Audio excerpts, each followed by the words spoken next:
Video last వరకు చూడండి, ఎక్కడ స్కిప్ చేయకండి. అసలు లేత జోతగాళ్ళు అంటే ఎవరు, ముదురు జోతగాళ్ళు అంటే ఎవరు, ఈ లేత జోతగాళ్ళు బెట్టింగ్ అన్నది ఎలా ఆడుతా ఉంటారు, ఈ ముదురు జోతగాళ్ళు అన్నది బెట్టింగ్ ఎలా ఆడతారు, ఈ లేత జోతగాళ్ళు బెట్టింగ్ అన్నప్పుడు వాళ్ళ స్వభావం ఎలా ఉంటది, ఈ ముదురు జోతగాళ్ళు బెట్టింగ్ అయిపోయిన తర్వాత ఎలా స్వభావం ఉంటది, ఇదంతా కూడా ఈ వీడియోలో చెప్పబోతున్నాను. ఈ వీడియో ఓన్లీ ఎడ్యుకేషన్ పర్పస్ మాత్రమే, ఎవరిని కించపరచడానికి గానీ ఎవరిని అవమానించడానికి మాత్రం కాదు. కాబట్టి ప్లీజ్ దయచేసి అర్థం చేసుకోండి, వీడియోని లాస్ట్ వరకు చూడండి. ఓకే. ఇంకా మనం ముందుగా లేత జోతగాళ్ళ గురించి మాట్లాడుకుందాం. ఈ లేత జోతగాళ్ళు అనేవాళ్ళు ఎలాగుంటారని అంటే, ఇక్కడ ముందు లేత జోతగాళ్ళ గురించి చెప్పే ముందు మీకు ఒక విషయం చెప్పాలి. లేత జోతగాళ్ళు అంటే వయసు పరంగా లేత జోతగాళ్ళు ఎవరు అంటే 18 సంవత్సరాలు, 15 సంవత్సరాలు, 20 సంవత్సరాలు వీళ్ళు ఆడితే వీళ్ళని లేత జోతగాళ్ళు అంటారేమో అని మీరు అనుకుంటారేమో. లేత జోతగాళ్ళు అంటే వయసుతో సంబంధం లేదు. అంటే మొదటగా బెట్టింగ్ అన్నది మొదటగా మొదలు పెట్టే వాళ్ళని లేత జోతగాళ్ళు అంటారు. వీళ్ళు ముందుగా ఈ ఫ్రెండ్ ద్వారానో ఎవరి ద్వారానో ముందుగా అలవాటు అవుతుంది ఈ బెట్టింగ్ అన్నది, ఎంటర్ అవుతారనమాట. ఎంటర్ అయినప్పుడు వీళ్ళు ఒక 200, 500తో మొదలు పెడతారు. దాంతో ఆడుతూ ఉంటారు. అయితే మొదట్లో ఈ 200, 500తో వీళ్ళు చాలా డబ్బులు ఎర్న్ చేస్తూ ఉంటారు ఈ బెట్టింగ్ లో. అంటే వీళ్ళ విన్నింగ్ రేటు ఎలా ఉంటదంటే 100కి 80% విన్నింగ్ రేటు వస్తూ ఉంటది. ఇక్కడ వీళ్ళకి వస్తాది అని చెప్పుకోవడం కన్నా ఈ బెట్టింగ్ సైట్ వాళ్ళే వీళ్ళకి ఇస్తారు అని చెప్పుకోవడం చాలా ముఖ్యమైనది. అయితే ఇలా వాళ్ళకి వస్తున్నప్పుడు ఇలా తక్కువ అమౌంట్‌తో 80% విన్నింగ్ రేట్‌తో వీళ్ళు ముందుకు దూసుకుపోతున్నప్పుడు, ఇంకా అప్పుడు వాళ్ళు అనుకుంటారు, ఇంకా మా అంత తోపు లేడు, మా అంత పోటుగాడు లేడు. ఇంకా మాకు ప్రతీది కూడా ఈ బెట్టింగ్‌లో ప్రతి అణువణువు తెలిసిపోయింది. ట్రిక్స్ తెలిసిపోయి, స్ట్రాటజీ కూడా అర్థమైపోయింది. ఈ విధంగా ఆడితే ఇంకా విన్నింగ్ పర్సెంట్ 80 నుంచి 90కి వెళ్ళిపోద్ది. 90 నుంచి 100కి 100% వచ్చేస్తదన్న భ్రమలోకి వెళ్తా ఉంటారు. ఇక్కడ వాళ్ళ మైండ్ సెట్ ఎలా ఉంటదంటే, ఈ బెట్టింగ్ ద్వారానే ఇంకా ఏదైనా సాధించవచ్చు. ఇంకా వేరేది ఏమీ లేదు. ఈ బెట్టింగే ప్రపంచం. ఈ బెట్టింగ్ లోనే మన జీవితాన్ని ముందుకు తీసుకెళ్ళిపోవచ్చు అన్న భ్రమలోకి వెళ్ళిపోతా ఉంటారు. అటువంటి టైంలోనే వీళ్ళ దగ్గర ఒక 10,000 ఉంటే ఆ 10,000 వీళ్ళకి ₹100 కనబడుతుంది. ఇంకా దేని మీద ఫోకస్ చేయరు. వాళ్ళు ఒకవేళ చదువుకున్న వాళ్ళు అయితే కనుక చదువుని అశ్రద్ధ చేస్తారో, లేదంటే ఏదైనా వర్క్ నేర్చుకుంటున్న స్కిల్స్ నేర్చుకుంటున్న వాళ్ళు అయితే కనుక అదంతా పక్కన పెట్టేస్తారో, ఈ బెట్టింగే ప్రపంచం అన్న దాంట్లోకి వెళ్ళిపోతా ఉంటారు. ఎవరన్నా వీడు చేస్తుంది తప్పు అని చెప్తే వాడికి నచ్చదు. వీడు చేస్తుందే కరెక్ట్ అని ఫీల్ అవుతూ ఉంటాడు. మెయిన్ ఈ టైంలో ఈ లేత జోతగాడు అన్న వాడికి కాన్ఫిడెన్స్ ఎక్కువ పెరిగిపోద్ది. ఇంకా ఈ విధంగా 100, 200తో మొదలెట్టినాడు 10,000, 20,000, 50,000 లక్షల మీదకి వెళ్ళిపోతాడు.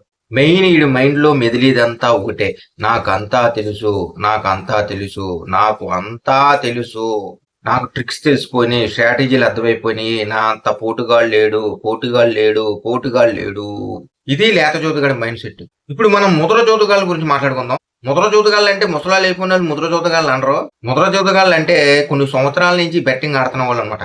వీళ్ళ మైండ్ సెట్ ఎలా ఉంటదంటే, లేత జోతగాడు ఎలాగైతే 100తో మొదలెట్టి 1000 మీదకి, లక్షల మీదకి వెళ్ళాడో ఆడటం, ఇక్కడ ముద్ర జోతగాడు అన్నవాడు అలా లక్షల మీదకి, 1000 మీదకి వెళ్ళినాడు 100ల మీద ఆడుకుంటూ ఉంటాడు. ఇప్పుడు రావని తెలుసు, పోతాయని తెలుసు, అంతా తెలుసు, అయినా సరే ఆడాలి. ఎవరైనా పక్కన వాళ్ళు ఆడితే ఇది మంచిది కాదు, ఆడకూడదు, పోతాయి అని చెప్పి చెబుతా ఉంటాడు. కానీ వీడు ఆడుతానే ఉంటాడు. పోయినాయి మళ్ళీ తిరిగి రావని తెలుసు, అయినా సరే ఆడాలి. మనశ్శాంతి లేకుండా బతుకుతున్నావా అని తెలుసు, అయినా ఆడాలి. ఇంక ఇవన్నిట్ల కన్నా ఏదో రోజు వస్తుంది, అప్పులన్నీ తీర్చుకోవాలి, నా సమస్యలు తీర్చుకోవాలి అని చెప్పేసి ఇంకా ఇంకా ఈ బెట్టింగ్ నమ్ముకుంటా ప్రయాణం చేస్తూనే ఉంటాడు. ఒక పక్క వాడు ఆడుతున్న గేములు స్కాములని తెలుసు, ఫ్రాడ్లు చేస్తున్నారని తెలుసు, అయినా సరే ఆ ఎడిషన్ నుంచి బయటకు రాలేకపోతా ఉంటాడు. నువ్వు చేస్తున్నది తప్పు అని పక్కన వాళ్ళు ఎవరని చెప్పినా వీడికి కూడా తెలుసు వాడు చేస్తున్నది తప్పు అని, కానీ దీని నుంచి బయటకు రాలేడు. ఇంకా ఉన్నది ఉన్నట్టుగా మాట్లాడుకోవాలంటే ఈ ముదర జోతగాడి గురించి అన్నీ తెలిసిన మూర్ఖత్వంగా ఎదురెళ్లే మూర్ఖుడు అని చెప్పుకోవాలి. ఇది అనమాట లేత జోతగాడు, ముదురు జోతగాడు అంటే. ఇంకా అసలు ట్విస్ట్ ఏంటంటే, ఈ లేత జోతగాడే కొంతకాలానికి ముదురు జోతగాడు అవుతాడు, ఈ ముదర జోతగాడే లేత జోతగాడు అవుతాడు. ఇక్కడ మీకు డౌట్ రావచ్చు, లేత జోతగాడు ముదురు జోతగాడు అవుతాడు, ఓకే, మరి ముదురు జోతగాడు మళ్ళీ లేత జోతగాడిగా ఎలా అవుతాడు? వీడు ఎప్పుడైతే మొత్తానికి నాశనం అయిపోయి ఈ బెట్టింగ్ ఎడిషన్ నుంచి బయటకు రాక 100లో 200 ఆడుకుంటున్నాడో, వాటితో ఎప్పుడోకప్పుడు ఏదో ఒకటి కొంచెం బిగ్ అమౌంట్ కొడతాడు. అమౌంట్ రాగానే ఇలా 100లో 200లతో ఆడుకొని ఏదో ఎడిషన్ ని తగ్గించుకోవడానికి ఆడుకుంటున్న ఈడు ఎప్పుడైతే కొంచెం డబ్బులు రాగానే మళ్ళీ ఈ లేత జోతగాడు టైప్ లో ఎగిసిగిసి పడిపోతాడనమాట. ఎలా అంటే ఈ ముదురు జోతగాడు లేత జోతగాడుగా ఉన్నప్పుడు ఏ విధంగా అయితే యాసాలు వేసేవాడో సేమ్ టు సేమ్ మళ్ళీ వీడికి అయ్యే యాసాలు వచ్చేస్తాయి. అలా ఏసి ఎప్పుడు పతనం అయ్యాడో మళ్ళీ అలా పతనం అయ్యే వరకు కూడా వీడు ఎగిసి పడతానే ఉంటాడు. ఇక్కడ మీరు ఒకటి అబ్జర్వ్ చేయండి, లేత జోతగాడు ముదురు జోతగాడిగా మారినా, ముదురు జోతగాడు మళ్ళీ లేత జోతగాడిగా మారినా, ఇక్కడ ఏదైనా సరే ఈ జోదం అన్నది వీళ్ళని సర్కిల్లో తిప్పుతూనే ఉంటది. ఎందుకంటే వన్స్ ఈ బెట్టింగ్ లోకి ఎంటర్ అవ్వకూడదు.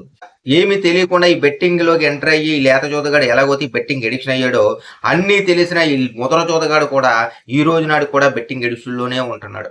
కాబట్టి ప్లీజ్ దయచేసి చెప్తున్నాను, ఈ బెట్టింగ్ అన్నది మహా సముద్రం లాంటిది అనమాట. ఇందులోనికి ఈత కొడదామని దిగకూడదు. కొడదామని ఒకవేళ వెళ్ళినా ఒడ్డుగాడు ఉండి ఏదో నీళ్లు పైన వేసుకొని బయటకు వచ్చేయాలి తప్ప అందులో మేము ఇంకా లోనకి వెళ్తాము, ఆ కెరటాలతో మేము ఆటలు ఆడతాము అని చెప్పేసి మీరు గనక లోనకి వెళ్ళారంటే మళ్ళీ తిరిగి రావడం కష్టం. జీవితాంతం అందులో ఈత కొడతానే ఉండాలి. ఇటు ఒడ్డుకొచ్చి శ్వాస తీసుకోలేరు, అటు ఈత కొడుతూ ఉండలేరు. ఈ వీడియో నేను ఎవరిని ఉద్దేశించి చెప్పలేదనమాట. ఏంటంటే ఈ బెట్టింగ్ లో ముందు ఎంటర్ అవుతున్న ఈ యువత అన్న వాళ్ళు చాలా చెలరేగిపోతున్నారు అనమాట. అంటే వాళ్ళకి ఏమనుకుంటున్నారంటే ఇదే ప్రపంచం అనుకుంటున్నారు. ఇదే ప్రపంచం, ఇందులోనే ఇంకా మన భవిష్యత్ అంతా ఇందులోనే ఉండిపోయింది అని చెప్పేసి వీళ్ళ భ్రమతో ఈ ట్రాన్స్ లో ఉండిపోయి బయటికి రాలేకపోతున్నారు అనమాట. కాబట్టి ఇటువంటి వాళ్ళ కోసం, ఈ యువత అన్న వాళ్ళ కోసం తెలియజేయాలి అని చెప్పేసి నేను ఈ వీడియో చేశాను. ఇంకా ఈ లేత జోదగాళ్ళు పక్కన పెట్టి ముద్ర జోదగాళ్ళ గురించి చెప్పాలంటే ఈ ముద్ర జోదగాళ్ళని ఎందుకు అంటున్నానంటే అన్నీ తెలిసినా సరే, అన్నీ తెలుసు, రావని తెలుసు, ఇందులో పోతాయని తెలుసు, ఈ పరిస్థితులు ఏమైపోయినాయో తెలుసు, అయినా సరే ఇందులోనే డబ్బులు రావాలి, ఏదోలాగా అప్పులు తీర్చుకోవాలి, ఉన్న ప్రాబ్లమ్స్ ఈ బెట్టింగ్ లోనే తీర్చుకోవాలని చెప్పేసి ఇంకా ఇంకా వీళ్ళ భ్రమతో ఉంటున్నారన్నమాట. కాబట్టి ఇటువంటి భ్రమను తొలగించాలి అని చెప్పేసి నేను ఈ వీడియో చేశాను తప్ప ఎవరిని కించపరచాలని కానీ ఎవరిని కూడా అవమానకరంగా మాట్లాడాలని మాత్రం కాదు.